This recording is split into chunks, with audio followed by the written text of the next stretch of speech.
કહેવાય છે કે માતા પિતાના દિલ જીતીને બનાવેલા ઘરને ઘર કહેવામાં આવે છે અને તેમને દુઃખ આપીને તર છોડીને બનાવેલા ઘરને મકાન કહેવાય છે.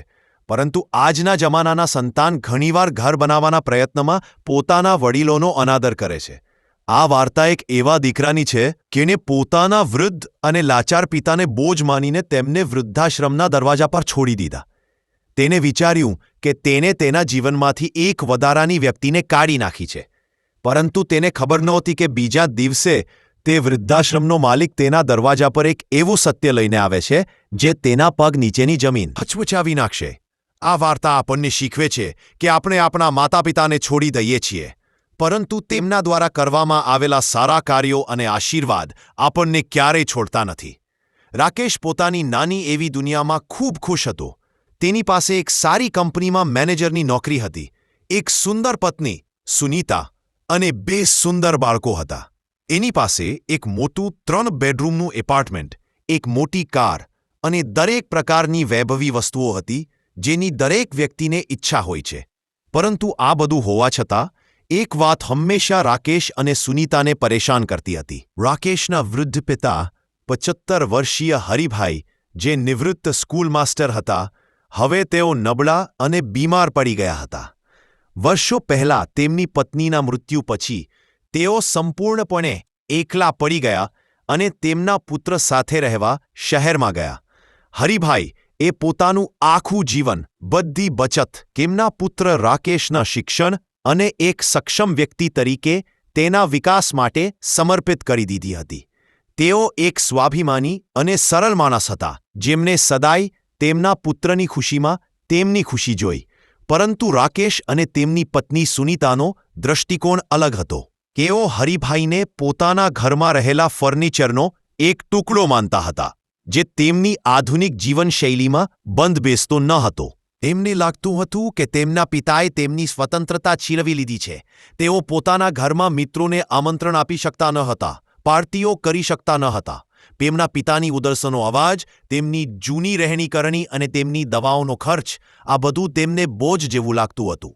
સુનીતા ઘણીવાર રાકેશને ફરિયાદ કરતી, તારા પિતા ઘરનું વાતાવરણ બગાડે છે. બાળકો પણ યોગ્ય રીતે ટીવી જોઈ શકતા નથી. તમે તેમને કોઈ સારા વૃદ્ધાશ્રમમાં કેમ નથી મૂકી આવાતા? ધીમે ધીમે સુનીતાના શબ્દોએ રાકેશના મનમાં ઝેર ભર્યું. તે પોતાના પિતાથી દૂર રહેવા લાગ્યો. તે ભૂલી ગયો કે આ એ જ પિતા હતા જેમને તેને આંગળી પકડીને ચાલવાનું શીખવ્યું હતું, જેમને પોતાની ઊંઘ બગાડી અને તેના સપના પૂરા કર્યા હતા. એક દિવસ રાકેશ અને સુનીતાએ એક નિર્ણય લીધો, એક એવો નિર્ણય જે કોઈ પણ પુત્ર માટે શરમજનક હતો. તેને તેના પિતાને વૃદ્ધાશ્રમમાં છોડી દેવાનું નક્કી કર્યું. તેમને ખોટું બોલતા કહ્યું, પપ્પા, શહેરની નજીક એક અદ્ભુત વૃદ્ધાશ્રમ છે. તમારા જેવા ઘણા લોકો ત્યાં રહે છે. તમને પણ ત્યાં સારું લાગશે અને ત્યાં તમારા સારી સંભાળ રાખવામાં આવશે. અમે તમને ત્યાં ફરવા લઈ જઈ રહ્યા છીએ. હરિભાઈ તેમના પુત્રની યુક્તિ સમજી શક્યા નહીં. તેમને લાગ્યું કે કદાચ તેમનો પુત્ર ખરેખર તેમના પોતાના ભલા માટે આ કહી રહ્યો છે. તેઓ ખુશીથી તેમની સાથે જવા માટે સંમત થયા. બીજા દિવસે રાકેશ તેમના પિતાને તેમની કારમાં બેસાડ્યા અને શહેરથી દૂર આશીર્વાદ વૃદ્ધાશ્રમ તરફ ગયા.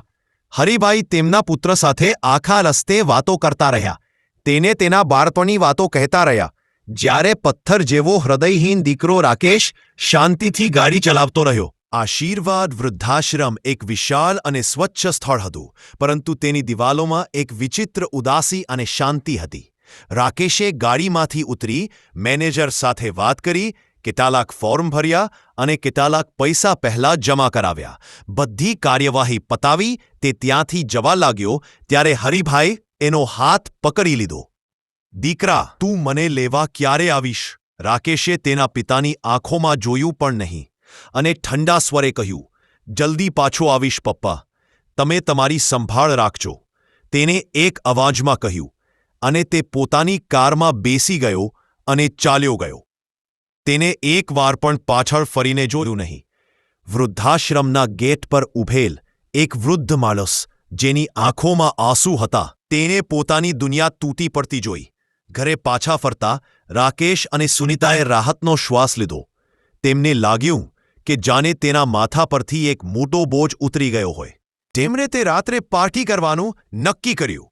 તેમણે તેમના મિત્રોને આમંત્રણ આપ્યું અને સંગીત અને ઘોંઘાટ સાથે મોડી રાત સુધી પોતાના ઘરમાં જલસો કર્યો. તે દરમિયાન હરિભાઈને વૃદ્ધાશ્રમના એક રૂમમાં પહોંચાડવામાં આવ્યા. હરિભાઈ આખી રાત સૂઈ શક્યા નહીં. તેમના પુત્રનો ચહેરો અને તેના છેલ્લા શબ્દો તેમની આંખો સામે તરવારી રહ્યા હતા. તેમને સમજાઈ ગયું કે તેમને અહીં ફરવા માટે નહીં, પરંતુ કાયમ માટે છોડી દેવા માટે લાવવામાં આવ્યા છે. બીજો દિવસે સવારે વૃદ્ધાશ્રમના માલિક શ્રી આનંદકુમાર તેમના રોજિંદા નિત્યક્રમ મુજબ વૃદ્ધાશ્રમના નવા સભ્યને મળવા આવ્યા. આનંદકુમાર ખૂબ જ શાંત અને સંયમિત વ્યક્તિ હતા. તેમને આ વૃદ્ધાશ્રમ તેમના માતા પિતાની યાદમાં બનાવ્યો હતો અને તેઓ તેને વ્યવસાય તરીકે નહીં પરંતુ સેવા તરીકે ચલાવતા હતા. તેઓ હરિભાઈના રૂમમાં આવ્યા. તેમને હરિભાઈના ચહેરા પરની ઉદાસી અને આંખોમાં રહેલી પીડા વાંચી. તેમને પ્રેમથી તેમના ખભા પર હાથ મૂકાશ. બાપુજી, હું આનંદ છું, આ આશ્રમનો માલિક. ચિંતા કરશો નહીં, આ પણ તમારું જ ઘર છે. તેમણે હરિભાઈને તેમના પરિવાર વિશે પૂછ્યું. હરિભાઈનું ગળું ભરાઈ ગયું. રડતા રડતા તેમને તેમના પુત્ર વિશે કહ્યું. તેમને કહ્યું કે તેમને પુત્રને પોતાનું બધું જ આપી દીધું હતું અને આજે એ જ પુત્ર તેમને બોજ સમજીને તળ છોડી ગયો હતો. હરિભાઈની વાત સાંભળી આનંદકુમારની આંખો આંસુઓથી ભરાઈ ગઈ. પરંતુ જ્યારે તેમને હરિભાઈનું આખું નામ અને તેમના ભૂતપૂર્વ વ્યવસાય, શાળાના શિક્ષક હતા, આ બધું સાંભળી ત્યારે તે ચોંકી ગયા. તેમને હરિભાઈનો ચહેરો ખૂબ નજીકથી જોયા. બાપુજી, તમે કયા ગામની શાળામાં ભણાવતા હતા? તેમને ધ્રુજતા અવાજમાં પૂછ્યું. હરિભાઈએ તેમના ગામનું નામ કહ્યું. શું તમારું પૂરું નામ હરિનારાયણ શર્મા છે? હા દીકરા, પણ તમે આ બધું કેમ પૂછી રહ્યા છો? આનંદકુમારને લાગ્યું કે તેના પગ નીચેથી જમીન સરકી ગઈ છે. તે ખુરશી પરથી ઊભા થયા અને રડતા રડતા હરિભાઈના પગમાં પડી ગયા. ગુરુજી, તમે અહીં આ સ્થિતિમાં છો? હરિભાઈ આશ્ચર્યચકિત થઈ ગયા. બેટા, તમે કોણ છો? તમે મને ગુરુજી કેમ કહી રહ્યા છો? આનંદકુમારે આંસુ લૂછ્યા અને ચહેરો ઊંચો કર્યો. ગુરુજી, હું આનંદ છું, તમારો સૌથી નાલાયક વિદ્યાર્થી આનંદ, જેને તમે હંમેશા કહેતા હતા કે તું એક દિવસ મહાન મનુષ્ય બનીશ. હરિભાઈએ તેમની ઝાંકી દ્રષ્ટિ દ્વારા તેમને ઓળખવાનો પ્રયાસ કર્યો. તેમને યાદ આવ્યું કે વર્ષો પહેલા એક ખૂબ જ ગરીબ પણ બુદ્ધિશાળી છોકરો તેમના ગામની શાળામાં ભણતો હતો. આનંદના કોઈ માતા પિતા નહોતા. હરિભાઈએ તેની સાથે પોતાના દીકરા જેવો વ્યવહાર કર્યો. તેમને તેને મફતમાં ભણાવ્યો જ નહીં, પરંતુ તેના આગળના કોલેજ શિક્ષણ માટે તેમના નાના પગારમાંથી પૈસા પણ બચાવ્યા. તેમને આનંદને શહેરમાં મોકલ્યો હતો અને કહ્યું હતું, દીકરા, એટલું મહાન બનજે કે તું હજારો લોકોને મદદ કરી શકે. તે જ આનંદ આજે શ્રી આનંદકુમાર હતો, એક સ્વયંનિર્મિત કરોડપતિ, દેશના એક મોટા ઉદ્યોગપતિ. વર્ષો પછી તેઓ તેમના ગુરુને તેમના બનાવેલા વૃદ્ધાશ્રમમાં આ સ્થિતિમાં જોઈ રહ્યા હતા. ગુરુજી, આમે શું જોયું? જે દીકરા માટે તમે રાત દિવસ વિદ્યાર્થીઓને ભણાવવાની મહેનત કરી હતી, તેને તમારી સાથે આ રીતે વર્તન કર્યું. કૃપા કરીને મને માફ કરો. ગુરુજી, હું તમને આટલા વર્ષો સુધી મળી શક્યો નહીં. મેં તમને અવિરત શોધ્યા, પણ હું તમને શોધી શક્યો નહીં. તે દિવસે એ વૃદ્ધાશ્રમમાં ગુરુ અને શિષ્ય વચ્ચે એક એવું મિલન થયું જેને જોનારા દરેકની આંખોમાં આંસુ લાવી દીધા. જ્યારે આનંદકુમારને ખબર પડી કે જે રાકેશ પોતાના પિતાને અહીં છોડીને ચાલ્યો ગયો હતો તે બીજું કોઈ નહીં પણ તેના ગુરુનો પુત્ર હતો, તેનું આખું શરીર બળી રહ્યું હતું. તેને નક્કી કર્યું. તે બીજા દિવસે સવારે હરિભાઈના ઘરે ગયો. રાકેશ ઘરે આરામથી સૂઈ રહ્યું હતો. સુનીતા તેના માટે ચા બનાવી રહી હતી. બંને બાળકો શાળાએ ગયા હતા. એટલામાં જ ડોરબેલ વાગી. રાકેશે દરવાજો ખોલ્યો. એક પ્રભાવશાળી માણસ તેની સામે ઊભો હતો. શું હું અંદર આવી શકું? આનંદકુમારે શાંત છતાં કર્કશ અવાજમાં કહ્યું. રાકેશે તેને અંદર આવવા આમંત્રણ આપ્યું. આનંદકુમારે તેના ઘરને ધ્યાનથી જોયો. પછી તે સોફા પર બેઠા. હું આશીર્વાદ વૃદ્ધાશ્રમનો માલિક છું, જ્યાં તમે ગઈકાલે તમારા પિતાને છોડીને ગયા હતા. આ સાંભળીને રાકેશનો ચહેરો ફિક્કો પડી ગયો. તેને વિચાર્યું કે તે કદાચ વધુ પૈસા માંગવા અથવા ફરિયાદ કરવા આવ્યો હશે. જો શ્રી, મેં બધા પૈસા જમા કરાવ્યા છે અને મારા પિતા ત્યાં પોતાની મરજીથી આવ્યા છે. શું તમને કોઈ સમસ્યા છે?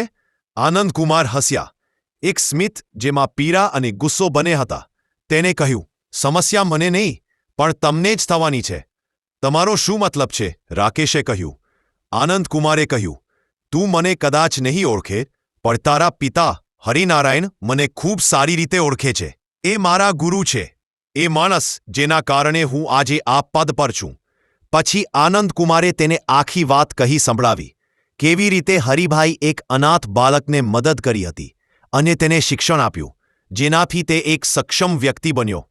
આ સાંભળીને રાકેશ સ્તબ્ધ થઈ ગયો. પણ ખરો આઘાત તો હજુ આવવાનો બાકી હતો. આનંદકુમારે આગળ કહ્યું, રાકેશે, તું જે કંપનીમાં મેનેજર છે તે મારી જ કંપની છે. તું જ્યાં રહે છે તે આખી બિલ્ડિંગ મારી છે અને તારી આ કાર પણ કંપનીના નામે છે, એટલે કે તે પણ મારી છે. તારા પિતાના આશીર્વાદ અને તેમણે મને આપેલું શિક્ષણે મને આ બધું આપ્યું. અને તું તેમના પોતાના દીકરાએ તેમને શું આપ્યું? એક વૃદ્ધાશ્રમ. આ સાંભળીને રાકેશ અને સુનીતાના પગ નીચેથી જમીન ખસી ગઈ. તેઓ પોતાની આંખો અને કાન પર વિશ્વાસ કરી શક્યા નહીં. જે પિતાને તેઓ બોજ માનતા હતા, તેમને આખી દુનિયા, તેમનો આખો દરજ્જો, તે જ પિતાના શિષ્યોમાંથી એક દ્વારા આપવામાં આવેલ દાન હતું. આનંદકુમારે શાંત પણ મક્કમ અવાજે કહ્યું, જો હું ઈચ્છું તો હું 1 મિનિટમાં તમારી પાસેથી આ બધું છીનવી શકું છું. હું તમને રસ્તા પર ફેંકી પણ શકું છું. પણ હું એવું નહીં કરું, કારણ કે હું મારા ગુરુના દીકરાને નુકસાન પહોંચાડી શકતો નથી. પણ હવે તમે તમારા પિતાને રાખવાનો અધિકાર ગુમાવી દીધો છે. તેમને રાકેશને એક તક આપી. તમારી પાસે 24 કલાક છે. કાં તો તમે હમણાં જાઓ, તમારા પિતાના પગે પડો, માફી માંગો અને તેમને પૂરા આદર સાથે ઘરે પાછા લઈ આવો અને બાકીનું જીવન તેમની સેવામાં વિતાવો, અથવા આ ઘર ખાલી કરો અને કાલથી કામ પર ના આવતા. પછી જુઓ કે માથે છત અને ટેકા વિના જીવન કેવું હોય છે. રાકેશ સંપૂર્ણપણે તૂટી ગયો હતો. તેનો ગર્વ અને અહંકાર બધું શર્મના આંસુમાં ધોવાઈ ગયો. તે અને સુનીતા વૃદ્ધાશ્રમમાં દોડીને ગયા. તેઓ હરિભાઈના પગે પડ્યા અને બાળકોની જેમ રડ્યા, માફી માંગવા લાગ્યા. તેના પિતા ખૂબ જ દુઃખી થયા. તેમણે તેમના પુત્ર અને પુત્રવધૂને માફ કરી દીધા. તેઓ તેમના પિતાને ઘરે પાછા લાવ્યા. તે દિવસથી રાકેશ એક બદલાયેલો માણસ હતો. તે સમજી ગયો કે તેની સાચી સંપત્તિ તેના પિતા છે, જેમને તેને કચરા તરીકે ફેંકી દીધા હતા. તે અને સુનીતા હવે દિવસ-રાત તેમના પિતાની સેવામાં સમર્પિત થઈ ગયા. આનંદકુમાર ઘણીવાર તેમના ગુરુને તેમના ઘરે મળવા આવતા. તેઓ હવે ગુરુ નહોતા, પરંતુ એક મોટા દીકરા જેવા હતા, જેમને તેના નાના ભાઈને સૌથી મોટી ભૂલનો અહેસાસ કરાવ્યો હતો. તો મિત્રો, આ વાર્તા આપણને ખૂબ જ સુંદર સંદેશ શીખવે છે. ક્યારે તમારા માતા-પિતાને બોજ ન માનો. તેઓ આપણા જીવનના આધારસ્તંભ છે, જેના પર આપણી સફળતાનો ગઢ ટકે છે. જો આ પાયો નબળો પડશે તો એક દિવસ આ ઇમારત તૂટી પડશે. જો આ વાર્તા તમને ગમી હોય તો કમેન્ટ કરીને જણાવો. આ વાર્તાને લાઇક કરો, ચેનલને સબસ્ક્રાઇબ કરો.